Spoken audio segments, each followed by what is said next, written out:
नाज़रीन आदाब, आप देख रहे हैं आलमी सहारा। वक्त हो गया है ख़बरनामे का। ख़बरनामा शुरू करने से पहले आइए देखते हैं आज की सुर्खियाँ।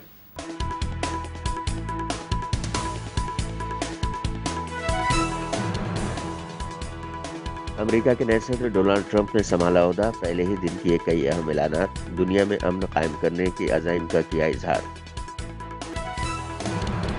हिंदुस्तान ने डोनाल्ड ट्रंप को दी मुबारकबाद, सदर अमेरिका के ऐलानात को बताया उम्मीद अफजा, हिंद अमेरिका ताल्लुकात में मजीद बेहतरी का जताया भरोसा।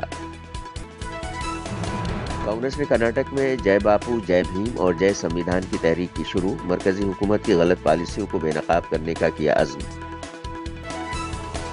दिल्ली में बीजेपी और आम आदमी पार्टी में तकरार तेज, बीजेपी ने केजरीवाल को बताया चुनावी हिंदू, तो केजरीवाल ने कहा बीजेपी को रावण से है प्यार।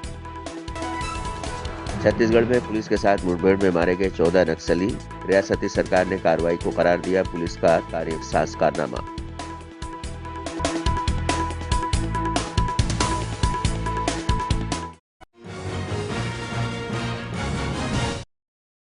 अमेरिका में नए सदर डोनाल्ड ट्रंप ने हलफ उठाने के बाद ओहदा संभाल लिया है। वाशिंगटन डीसी में वाक़ कैपिटल वन एरिना में नए अमेरिकी सदर डोनाल्ड ट्रंप ने ओहदा संभालने के बाद कई अहम ऐलानात किए हैं। उन्होंने 6 जनवरी के कैदियों को रिहा करने का ऐलान किया। उन्होंने इस मौके पर मीडिया के सवालों का जवाब देते हुए चीन के सदर शी जिनपिंग के साथ बातचीत और मुलाकात के इरादे का इजहार किया। उन्होंने कहा कि उनकी कोशिश अमेरिका को मजबूत करने के साथ ही दुनिया में अमन कायम करने की भी रहेगी। War's first day, how do you plan to end the Ukraine war? Well, we're going to try and get it done as quickly as possible. Do you want to push Israel and Saudi It should have Arabia? never started. You know, the war with Ukraine and Russia should have never started. It would have never started if I were president. Will you put, do you have a date in mind for when you want to put on the China tariffs that you're talking Which about? one? 60%? No. You're talking about which?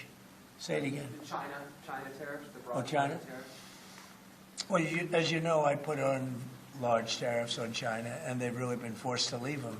And if we didn't leave them, you wouldn't have one steel mill that's open in this country because they were dumping massive amounts of steel. We've taken in hundreds of billions of dollars from China because they were unable to terminate the tariffs I put on China because it was too much money and the budgets didn't work and other reasons too. No, I mean, we're going to have meetings and calls with President Xi. I spoke to President Xi last week, as you know. Did you know that? I had a very good phone call. Its protection against invasion based on the current crisis at the southern border. It invokes various executive powers relating to the ongoing invasion at the southern border.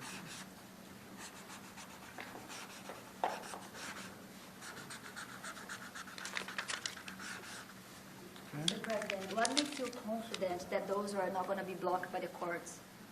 I don't think they will. I don't think they can be. They're very straight up.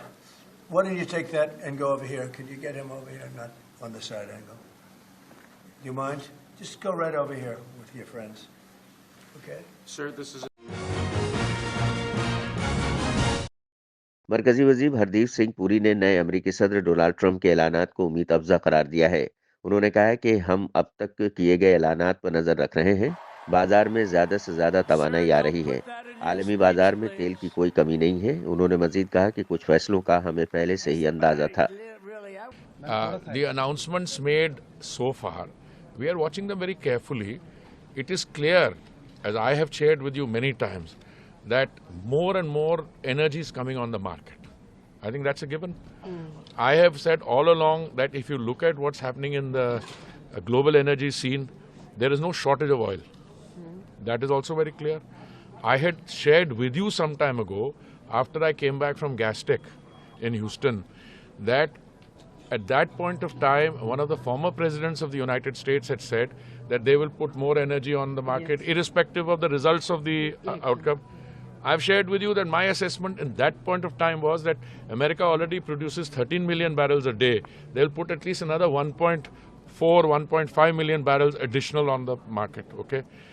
When I went to Brazil, to which one of my colleagues on the panel mentioned, they are producing 3 million barrels a day. They are putting another 140,000 barrels a day on the market additional. There's more oil coming from Guyana, Suriname, Canada. I'm talking about Western Hemisphere. So there is no shortage of oil. What that means is how much oil is available in the marketplace. I have been on record with you many times. I see oil prices reacting to that availability. So this is one. Secondly, the inauguration has just taken place. Some decisions have been taken. Let them come in. You should come and meet me more often for our weekly meetings, and then we will. How about pulling up from the club? No, that's not my. That's not. I just even. So, sir, he mentioned that he's going No, to. first of all, the decisions, some of them were anticipated. But again, I'm not going to comment on, the Paris and WHO. That's not my. You talk about energy with me. He talked about increasing the local oil production in the US. Of course, but I had said that all along. More US oil coming to the Indian market, which has. We are already buying $20 billion from them in a year. No, but sir, because of the Russia, some of the volumes have been displaced. Don't relate one to the other. As I said, there's more oil available in the market. When there's more oil available in the market, as it is, our number of suppliers had gone up from 27 to 39. If more oil comes in, this is something that we welcome. ವೇದಿಕೆ ಮೇಲಿರುವಂತಹ ಎಲ್ಲ ಗಣ್ಯಮಾನ್ಯರಿಂದ कर्नाटक के बेलगावी में कांग्रेस के MP Priyanka Gandhi Vadra, party के कौमी सदर मल्लिकार्जुन खड़गे, कर्नाटक के CM Siddaramaiah, deputy CM DK Shivakumar और दीगर लीडर जय बापू, जय भीम, जय संविधान रैली के लिए जमा हुए। इस मौके पर सदर मल्लिकार्जुन खड़गे ने स्वर्ण विधान सौधा में महात्मा गांधी के मुजस्समे की नकाबपोशाई की। इस मौके पर कांग्रेस के लीडर जयराम रमेश ने इस इनेकाद की अहमियत पर रोशनी डाली। Today in Karnataka and Belagavi, it goes to the history. It is not only a Congress program. It is program of Gandhiji's 100 years taking over as the Congress president. And though he is dead, his values are still alive. All the world leaders have acknowledged his leadership and his non-violence movement. And we want to continue that legacy. We have a big strength. I have been telling that Congress history is country's history. So we want to take it forward.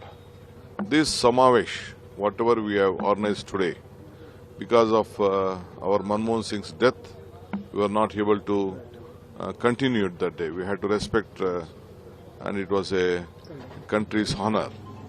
So we have continued this. This is Jai Bapu, Jai Bhim, Jai Samvidhan. Why Bapu, why Bhim, why Samvidhan is a big question. Today, after Gandhiji gave us freedom, our Bhim, Baba Sahib Ambedkar, gave us constitution and his ethical values, whatever for the social justice and for all our protection. After the independence, we got democracy and we all are the leaders today. And for every common man to live and survive is the constitution which has been given. So in order to protect it, save it, we all are here to join. So joining together is the beginning, thinking together is the progress, working together is the success. It is not only for the Congress, for the country. बैठक हुआ था, ऐतिहासिक बैठक था, क्योंकि उसी जगह को ठीक 100 साल पहले 26 दिसंबर 1924 को महात्मा गांधी जी कांग्रेस अध्यक्ष बने 1 साल के लिए। वही हमारी बैठक हुई, कांग्रेस कार्यकारिणी की बैठक। और आज गांधी जी की मूर्ति का अनावरण जो हुआ है वो 27 दिसंबर को होना था, क्योंकि डॉक्टर मनमोहन सिंह का देहांत का खबर हमें 26 रात को ही मिल गया था, वो कार्यक्रम स्थगित किया गया। तो आज बेलगावी में जय बापू, जय भीम, जय संविधान का एक महा रैली का आयोजन किया गया है। 27 तारीख को डॉक्टर अंबेडकर की जन्मभूमि मऊ में यही जय बापू, जय भीम, जय संविधान एक और रैली वहां आयोजित किया जाएगा। देखिए, आज मोहन भागवत जी गांधी जी का अपमान कर रहे हैं, डॉक्टर अंबेडकर का अपमान हो रहा है। पार्लियामेंट के अंदर गृह मंत्री ने अपमानजनक शब्दों का इस्तेमाल किया है और रोज प्रधानमंत्री के द्वारा हमारे संविधान पर, संवैधानिक मूल्यों पर, संवैधानिक प्रावधानों पर, संवैधानिक सिद्धांतों पर और संवैधानिक संस्थाओं पर आक्रमण हो रहा है, एक व्यवस्थित आक्रमण हो रहा है। इसीलिए जय बापू, जय भीम, जय संविधान रैली का आयोजन हो रहा है, ये साल भर चलेगा। Position is not at all Guwahati sensible. में advocate And Owaisi मोनजीत inside the Chetia ने कांग्रेस के instigate the leader Rahul people Gandhi के खिलाफ to उनके wage एफआईआर दर्ज again कराई है। उन्होंने मीडिया को this बताया is कि ये really कार्रवाई the fight उन्होंने that Rahul is Gandhi taking के place in fighting India today. Indian state वाले There बयान are की two की visions. है। The fight against the British was invalid. That do not think that we are fighting a fair fight. There is no fairness in this. If you believe that we are fighting a political organization called the BJP, that we are fighting a political organization called the RSS, you have not understood what is going on. The BJP and the RSS have captured every single institution of our country. We are now fighting the BJP, the RSS, and the Indian state itself. In the last working committee meeting, I said very clearly that there is something wrong that has happened in the Maharashtra election. I said clearly that we are not comfortable with the way the Election Commission is holding elections. I said very clearly that the large number of new voters that have suddenly appeared, almost 1 crore new voters who have suddenly appeared between Lok Sabha and Vidhan Sabha in Maharashtra, is problematic. And I put a challenge clearly in front of the Election Commission. And I said clearly to the Election Commission, through that meeting, that it is your duty to make the voter list transparent to the opposition. We said clearly we want to see the voters, the names of the voters who voted in the Lok Sabha election in Maharashtra, and we want to see the name of the voters who voted, names and addresses of the voters who voted in the Vidhan Sabha election. If they were to give us that data, the problem would be solved. Because we would know for sure whether there is a problem in Maharashtra or not. But I would like to state to this meeting that the Election Commission has refused to give us that information. Yes, I have filed a FIR against Rahul Gandhi because he made a statement that he is fighting against the Indian state itself. That statement made by a leader of opposition is not at all sensible, and inside the instigate the people to wage against Indian state is not at all permissible in the eye of law. And being a advocate and responsible citizen, I have filed this FIR before the Panbaza police station, and FIR was accordingly registered under section 152, 197D of BNS, and law will take its own course. तक आपने वक्त की बात की है जी। AIMIM के सरबराह सदुद्दीन ओवैसी ने UP के सीएम योगी आदित्यनाथ के वक्फ बोर्ड से मुताल्लिक बयान पर सख्त एतराज किया है। सीएम योगी ने वक्फ बोर्ड का मुआवजा जमीन माफिया से किया था। इस पर सदुद्दीन ओवैसी ने कहा है कि पार्लियामेंट के कानून के तहत वक्फ बोर्ड बनता है, लेकिन सीएम योगी आईनी ओहदे पर रहकर ऐसी बात करते हैं। उनका काम सिर्फ नफरत फैलाना है और वो वही काम कर रहे हैं। जहां तक आपने वक्फ की बात की है जी, मैं तो कभी कभी आश्चर्य होता है, ये वक्फ बोर्ड है या कोई माफियाओं का बोर्ड है, भू माफियाओं का बोर्ड बन गया। अरे याद रखना, एक एक इंच लैंड लेंगे, एक और हमने उत्तर प्रदेश वक्फ अधिनियम में संशोधन किया है। पूरी 1369 फसली से लेकर के अब तक की एक एक राजस्व के अभिलेख की जांच करवा रहे हैं, और जिसको भी वक्फ के नाम पे कब्जा किया होगा उस एक एक इंच लैंड को लेकर के वापस करेंगे और गरीबों के मकान बनाएंगे, सार्वजनिक संस्थाएं, अस्पताल बनाएंगे, अच्छे शिक्षण संस्थान बनाएंगे। और कुंभ में दावेदारी करने वाले लोग जी अपनी गनीमत देखो, अपनी खाल बचा लें, तो गनीमत होगी उनके लिए। एक पार्लियामेंट के कानून के तहत वक्फ बोर्ड बनता है, स्टैट्यूटरी बॉडी है, उसके ताल्लुक से एक संवैधानिक पोस्ट पर रहकर इस तरह की वाहियात बात वो करते हैं, तो वो मैं इसका कंडेम करता हूं। और वो क्यों कह रहे हैं? इसलिए कह रहे हैं कि वो नफरत की फिजा जो है मुसलमानों के खिलाफ उसको और फैलाना चाहते हैं। जब उत्तर प्रदेश में जितनी वक्फ की प्रॉपर्टीज हैं उसको सरकार के ऑफिसर खुद सर्वे करते हैं, और सर्वे करने के बाद जब रिपोर्ट लिखते हैं चीफ सेक्रेटरी को, तो सरकार उन प्रॉपर्टीज को गजट इशू करके कहती कि वक्फ की प्रॉपर्टी है।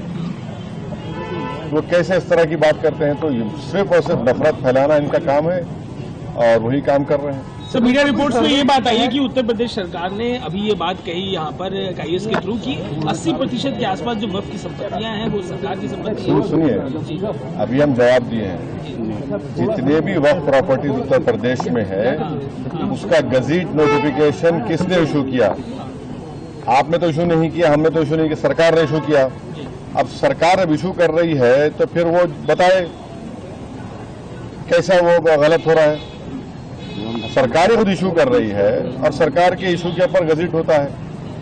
और उत्तर प्रदेश में 95% वक्फ प्रॉपर्टीज जो है वक्फ बाय यूजर है। अब ये जो बिल आया है, इस बिल में वक्फ बाय यूजर पर आप निकालेंगे तो फिर उन प्रॉपर्टीज का स्टेटस क्या होगा बताइए? सर, ये आखिरी बैठक थी कहीं ना कहीं इंच की जमीन हम वापस लेंगे, इसका क्या आप? वो इंच की जमीन कहाँ है? वो तो गजट नोटिफिकेशन सरकार का इशू है, उस गजट नोटिफिकेशन कैंसिल करेंगे क्या? वो कौन सा कहाँ पर है? अच्छा, संभल की मस्जिद है, ASI का मॉन्यूमेंट है, और उस मॉन्यूमेंट के 5 फीट के ऊपर आप आउटपोस्ट बना रहे हैं, तो 100 मीटर का कानून लागू नहीं होता उसके ऊपर? क्या बात कर रहे हैं? और फिर वो लोग भी तो, वो जो प्रॉपर्टी है 39A में मुरादाबाद की वक्फ की रजिस्टर्ड है वो। रिपोर्ट कब तक जमा हो सकती है? अब देखिए, अब बजट सेशन के आखिरी दिन तक रेजोल्यूशन से पार्लियामेंट ने टाइम दिया है। अब हम तो हमारे चेयरमैन साहब से रिक्वेस्ट किए हैं कि आप इसको जल्दबाजी मत करिए, पूरा सुनने दीजिए। और हम कश्मीर के नुमाइंदों को नहीं सुने हैं, बड़े बड़े प्रदेश से गए हैं या वहाँ के लोग आए हैं, तो हम उम्मीद करते हैं कि जल्दबाजी में कोई फैसला सरकार और हमारे चेयरमैन साहब ना लें। हम तो हमसे रिक्वेस्ट उनसे करेंगे। 25 तारीख को इसको कंक्लूड कर देंगे, जो मेंबर्स उनकी रिपोर्ट 31 को पेश भी कर देंगे, तो वक्त जो टाइम बाउंड देखिए, अब देखिए वो 24-25 को मीटिंग है, मगर मैं प्रियम्प्ट नहीं कर सकता क्या होगा बोलने के लिए। दिया इन्होंने, बहुत अच्छा जवाब दिया। कल मेरे से मैंने ये दिल्ली में बीजेपी के लीडर पीर के रोज अरविंद केजरीवाल की एक तकरीर में रामायण के वाकयात के जिक्र पर तिलमिलाए हुए हैं। एक मकामी लीडर प्रदीप भंडारी ने अरविंद केजरीवाल को चुनावी हिंदू करार देते हुए उन्हें मज़कूरा बयान के लिए तनकीद का निशाना बनाया। लेकिन आम आदमी पार्टी के लीडर अरविंद केजरीवाल ने अपने बयान पर वजाहत करते हुए बीजेपी को रावण से प्यार करने वाली पार्टी करार दिया है। पता है कि अरविंद केजरीवाल चुनाव में चुनावी हिंदू बनने की कोशिश करते हैं। कल मेरे से मैंने ये कह दिया कि जो सोने का हिरन था वो रावण सोने का हिरन बन के आया था, और सीता मैया उस सोने के हिरन के ऊपर वो हो गया। तो उन्होंने ये कह रहे हैं कि रावण नहीं बन के आया था, मरीची राक्षस बन के आया था। तो मेरी वो पूरी भारतीय जनता पार्टी आज धरने पे बैठी है मेरे घर के सामने कि मैंने रावण का अपमान क्यों किया, मैंने रावण का अपमान कैसे कर दिया। पूरी भारतीय जनता पार्टी, इनको रावण से इतना प्यार है, राक्षसी प्रवृत्ति है इन लोगों की। मैं दिल्ली के झुग्गी वालों को और गरीब तबके को खासकर चेताना चाहता हूं कि अगर ये आ गए तो ये राक्षसों की तरह निगल जाएंगे आप लोगों को। देखिए, अरविंद केजरीवाल जी एक चुनावी हिंदू हैं। वो और उनके आका राहुल गांधी जी के रग रग में तुष्टीकरण है। जिसको रामायण का अल्प ज्ञान हो, जो रटकर भी रामायण सही तरीके से जनता के सामने नहीं रख पाए, जिसका इतिहास ये है कि जिसकी दादी या नानी ये कहा करती थी कि प्रभु श्री राम का मंदिर अयोध्या में नहीं बनना चाहिए, जो हर दिल्ली की जमीन वक्फ को देने की बात करता था, वो अरविंद केजरीवाल जी का आज चुनावी हिंदू चेहरा दिल्ली और देश की जनता के सामने आ चुका है। इससे यही साबित होता है कि जिसको रामायण का ज्ञान ना हो, जिसको अयोध्या में प्रभु श्री राम के मंदिर से चिढ़ हो, जो दिल्ली की हर जमीन वक्फ को देना चाहता हो, जो 10 साल तक जिसको पुजारी नहीं याद आए हो, जो सिर्फ और सिर्फ तुष्टीकरण करता हो और जो रोहिंग्याओं को बैक करता है, वैसा नेता सनातन के खिलाफ है और देश के हिंदू और एकता के खिलाफ है। इसीलिए इन सबको चिढ़ थी, एक है तो सेफ है से। आज ये साबित हो चुका है कि अरविंद केजरीवाल जब सुबह उठकर घोषणा करते हैं, भाषण देते हैं या कुछ भी हिंदुत्व पे ज्ञान देते हैं, वो रात को रटते हैं। उनको एक टीचर आता है जो लाइंस रटवाता है, परंतु जब अंदर के तुष्टीकरण की सच्चाई सामने आती है तो वो रटी हुई लाइन भी जनता के सामने सही तरीके से नहीं रख सकते। आज जनता जान चुकी है कि सनातन की रक्षा अगर कोई करता है, सनातन के प्रति कोई प्रेम और सम्मान रखता है, वो आदरणीय प्रधानमंत्री नरेंद्र मोदी जी और भारतीय जनता पार्टी रखती है। और अगर सनातन का कोई अपमान करता है, कोई अगर चुनावी हिंदू है, तो वो अरविंद केजरीवाल जी और ये राहुल गांधी वाले अलायंस है। देखिए, बड़ी अच्छी बात है कि माता सीता के संदर्भ में कुछ बातें हुई हैं और संजोग से आज मैं जब निकल के जिस शॉल को लेके चला वो मधुबनी पेंटिंग का शॉल है। मैं कल अरविंद केजरीवाल का बयान सुनने के बाद मुझे जरा भी हैरानी नहीं है, क्योंकि हमें ये पता है कि अरविंद केजरीवाल चुनाव में चुनावी हिंदू बनने की कोशिश करते हैं। कल अरविंद केजरीवाल का पोल पट्टी मां शारदा ने साक्षात आकर के खोल दिया है। कहते हैं ना कि विनाश काले विपरीत बुद्धि। तो इस 5 फरवरी के चुनाव के पहले जो बातें कल कही हैं अरविंद केजरीवाल ने, उसने बता दिया कि इस व्यक्ति का सत्य सनातन से, हिंदू धर्म से, राम की कहानियों से कोई दूर दूर तक सरोकार नहीं है। शिक्षा को बंद कर दिया। इस मौके पर अरविंद केजरीवाल ने एक मर्तबा फिर अपनी सरकार के अब तक के कारनामे और आइंदा के वादे भी सामने रखे। सरकारी शिक्षण संस्थान 4 दिन पहले जो हम बार बार कह रहे हैं कि दिल्ली में हम लोगों ने शिक्षा मुफ्त कर दी, एक एक गरीब के बच्चे के लिए 18 लाख बच्चों के लिए शानदार शिक्षा का इंतजाम किया। अगर ये लोग आ गए तो मुफ्त शिक्षा बंद कर देंगे। हम लोग बार बार कह रहे हैं कि अगर ये लोग आ गए तो मुफ्त इलाज बंद कर देंगे, अगर ये लोग आ गए तो मुफ्त बिजली बंद कर देंगे। अगर इन्होंने पहला संकल्प पत्र 4 दिन पहले जारी किया, उसमें इन्होंने साफ साफ लिखा कि दिल्ली के मोहल्ला क्लिनिक बंद कर दिए जाएंगे। तो दिल्ली के लोगों को जो फ्री इलाज मिल रहा है, वो फ्री इलाज दिल्ली के लोगों का आज जो दिल्ली के लोगों को मिल रहा है दिल्ली के मोहल्ला क्लिनिक अस्पतालों में, वो बंद कर दिया जाएगा। इन्होंने साफ साफ अपने संकल्प पत्र में घोषणा कर दी है। और आज का इनका ये संकल्प पत्र है। इस संकल्प पत्र में ये लिख रहे हैं कि दिल्ली के स्कूलों में मिलने वाली फ्री शिक्षा को बंद कर दिया जाएगा। इसमें लिखा है, सरकारी शिक्षण संस्थाओं में दिल्ली के जरूरतमंद छात्रों को मुफ्त शिक्षा दी जाएगी। स्कूलों में तो सबको मुफ्त शिक्षा मिल रही है, जरूरतमंदों को थोड़ी मिल रही है, सबको ही मिल रही है।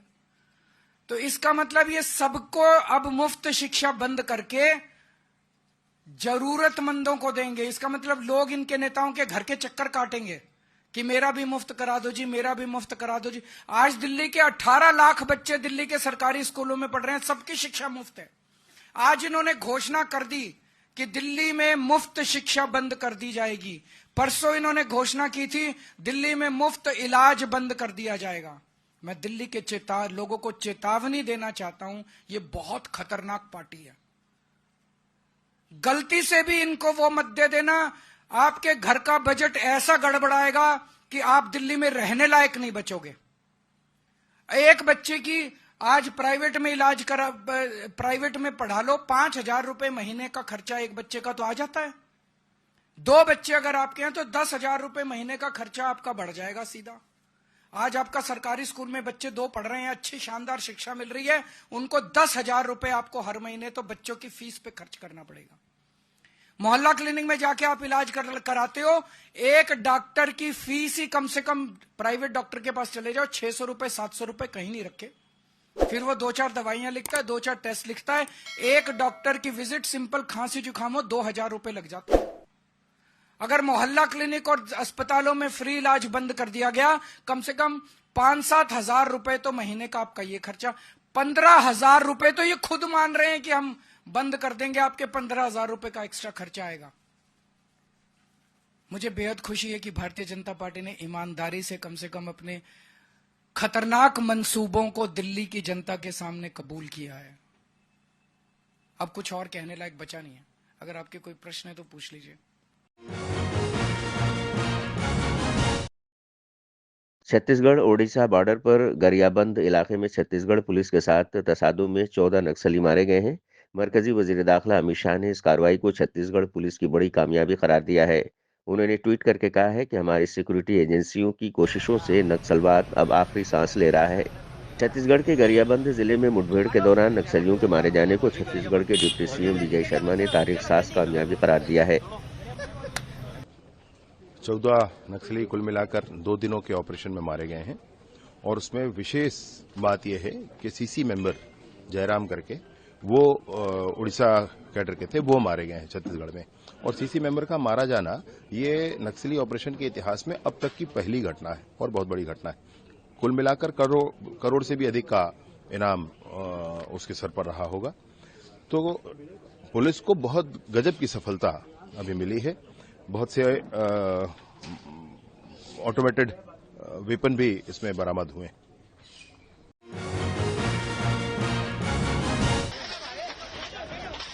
अदाकार सैफ अली खान को इलाज के बाद मुंबई के लीलावती अस्पताल से छुट्टी मिल गई है।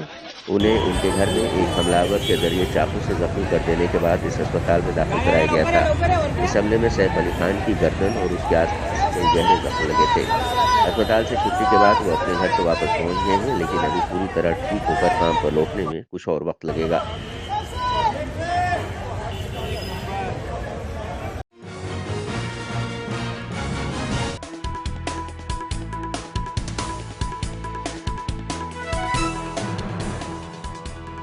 अमेरिका के नए सदर डोनाल्ड ट्रंप ने संभाला ओहदा, पहले ही दिन किए कई अहम ऐलानात, दुनिया में अमन कायम करने की अज़ाइम का किया इजहार। हिंदुस्तान ने डोनाल्ड ट्रंप को दी मुबारकबाद, सदर अमेरिका के ऐलानात को बताया उम्मीद अफजा, हिंद अमेरिका ताल्लुकात में मजीद बेहतरी का जताया भरोसा। कांग्रेस ने कर्नाटक में जय बापू जय भीम और जय संविधान की तहरीक की शुरू, मरकजी हुकूमत की गलत पॉलिसियों को बेनकाब करने का किया अज़्म। दिल्ली में बीजेपी और आम आदमी पार्टी में तकरार तेज, बीजेपी ने केजरीवाल को बताया चुनावी हिंदू, तो केजरीवाल ने कहा बीजेपी को रावण से है प्यार। छत्तीसगढ़ में पुलिस के साथ मुठभेड़ में मारे गए 14 नक्सली, रियासती सरकार ने कार्रवाई को करार दिया पुलिस का तारीख-साज कारनामा।